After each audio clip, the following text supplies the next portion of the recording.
Hi guys, welcome back to this video on the chemostat.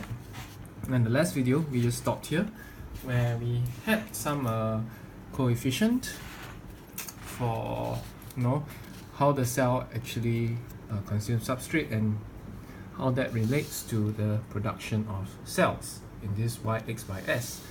So let's just put this back into our equation here, the substrate balance, just to make everything neat. So here is Fs naught, so 0 minus Fs naught minus Fs naught minus Fs plus whatever this thing is, minus mu g x over y x by s max. So if I just make it positive, and this needs to divide, multiply into the volume of the reactor. If I define this term d equals to f by vr, so that you can condense the number of terms you're writing. So d is called the dilution factor, yeah? So let's just divide everything by vr, and you shift this to the right, or to the left, sorry. So it's mu g x by y x by s max equals to d s naught by s. And this will be our substrate balance. Okay, so from our substrate balance we have this equation, mu g x over y x by s max equals to d s naught minus s substrate. This is substrate balance. And the other balance, which is the cell balance, we haven't quite finished the last one. So you should always have it nice and neat, so that there's no confusion during exams as to which equations you're talking about. So Vr dx dt, that's the reaction term, equals to the out term, F into X. So we'll combine these two into D by dividing everything by Vr. So dx dt equals to dx. So this is the rate of cell growth, net rate of cell growth.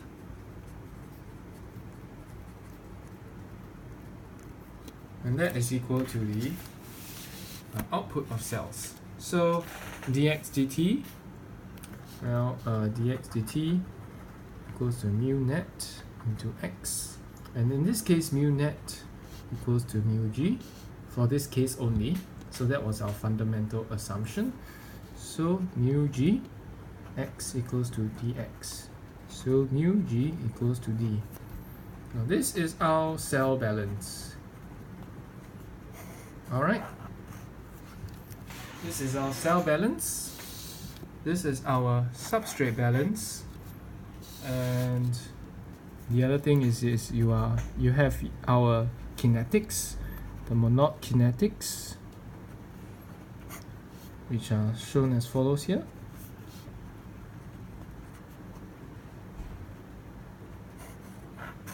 Okay, so we have three equations, and what do we want to solve for? Basically, we want to solve for our steady state outlet concentration of cells. So let's go ahead and get on with that. So let's first eliminate some variables. What do we want to know? We want to know this x. These two will be experimentally this will be experimentally determined. This is something you got to try and get from the equations and eliminate, because this depends on the substrate concentration. And we'll also want to find this steady state substrate concentration based on the equations earlier. And these two this is the dilution rate, which is found by adjusting your reactor volume and your flow rate. So this is independent, you can adjust it. And this is also independent, you can adjust that as well, because this is the inlet concentration of substrate. So let's carry on. First, by making let's find S in terms of some known variables. So let's bring this here, d, because d equals to mu g. Okay. Oh, yeah. So d equals to mu g. That's from our cell balance. And d equals to mu g, we will find that d equals to mu g max into s over s plus ks. So we just do some simple rearrangement. S plus ks equals to mu g max over d into s.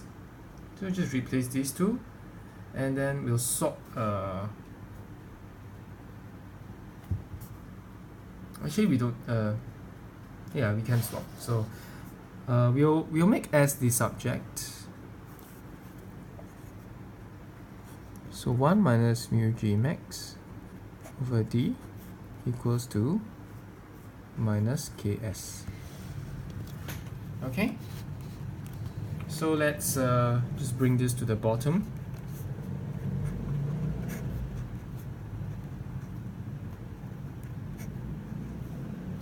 Minus mu g max over d, and let's just multiply the top and bottom by d, or rather minus d. So d into ks over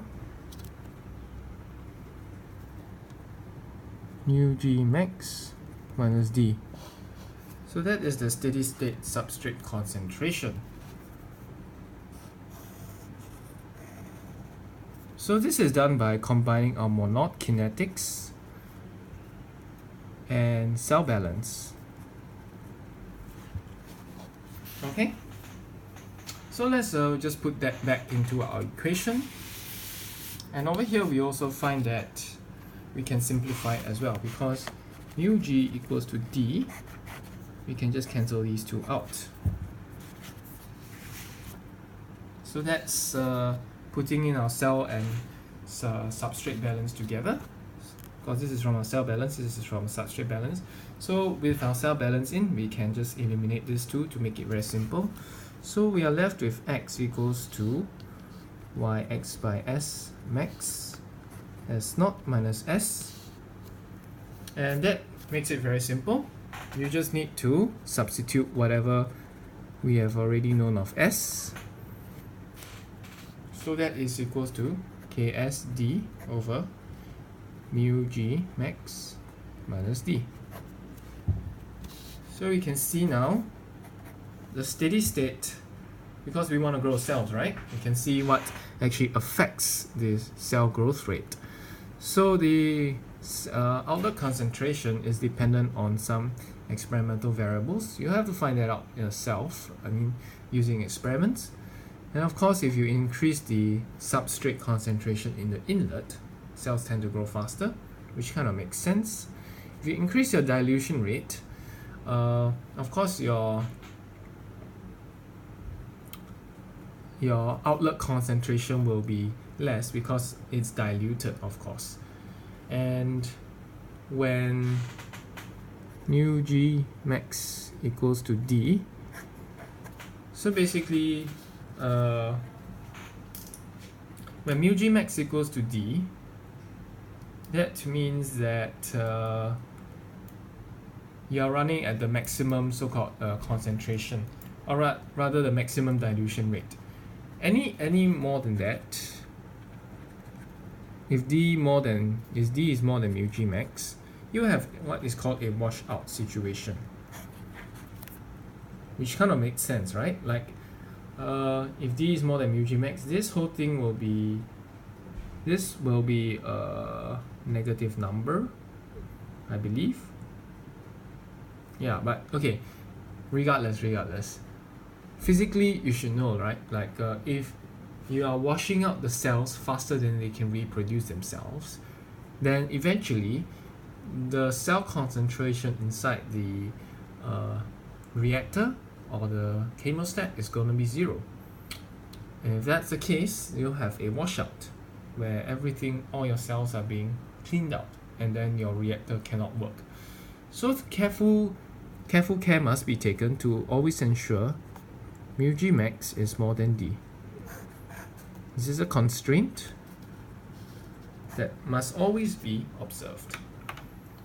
Okay, thanks for watching. Hope you've enjoyed this video, and in this video we've learned how to derive the outlet concentration of cells if you want to culture cells, and that see how that depends on the substrate inlet concentration, and of course some experimental constants like this and this, and of course the dilution rate. Thank you. I'll see you in the next video. Bye bye.